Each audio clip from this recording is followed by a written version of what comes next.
तो डॉक्टर साहब मैं आपको फिर से रोक रहा हूँ क्योंकि आपने इतना महत्वपूर्ण विषय कहा। आपने कहा कि अगर हम सैनिटाइजर लगाएं तो उसके बाद वेट करें जब तक के हाथ सूखे ना।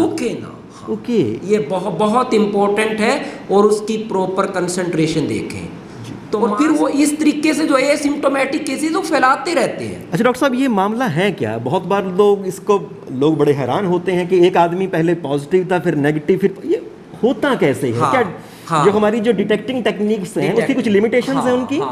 एक्चुअली इसमें ये है कि जैसे इम्यूनिटी का ना, मेरे सभी साथियों ने ये बताया कि इम्यूनिटी इसमें बहुत बड़ा रोल प्ले करने जाती है।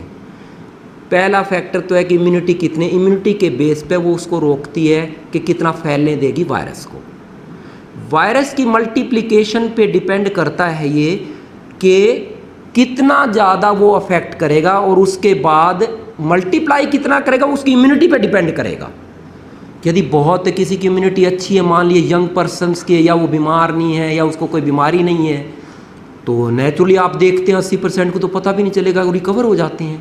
उसका पता कब चलता है? जब हम एक टेस्ट करते हैं, एंटीबॉडीज टेस्ट। मान लिया हमने एक फिर सैंपल लिया, अभी ICMR ने एक सैंपल लिया कुरुक्षेत्र से 400 सैंपल, और उसमें ये या मुंबई में लिए, उसमें देखे यार इसमें IgG एंटीबॉडीज़ है।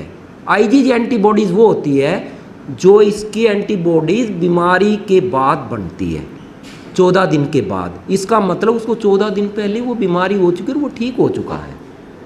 तो इसके डिटेक्ट करने के तरीके क्या हैं? एक तो हम वायरस की डिटेक्शन करते हैं जो सबसे कन्फर्म टेस्ट है, जिसके लिए हम आपको कहते हैं कि यदि किसी को भी कोई लक्षण आ जाए, मान लिया कि किसी का गला खराब है, किसी को बुखार बहुत इम्पोर्टेंट है, बुखार बहुत इम्पोर्टेंट फैक्टर है इसमें, 99% में होता है, लेकिन एसिम्प्टोमेटिक भी बहुत है। आपसे फिर जानना चाहता हूँ कि आपने कहा बुखार इंपॉर्टेंट है, पर इसमें बुखार आता कितना है? मॉडरेट, इसके बुखार की खासियत क्या है कि ये तो बढ़ता जाएगा। मॉडरेट से शुरू होता है एक्चुअली, ये मॉडरेट उसको कहते हैं जो 100-101 से शुरू होगा, और फिर ना वो धीरे धीरे आपका लगेगा यार ये तो दवाई लेने से भी कम नहीं होता है, और एस्पिरिन इसमें लेते हैं, पैरासीटामोल लेते हैं, फिर वो बढ़ता जाता है, ठीक नहीं होता, फिर आपको चिंता होती है, और फिर वो कहीं ना कहीं कफ में बदलने लगता है।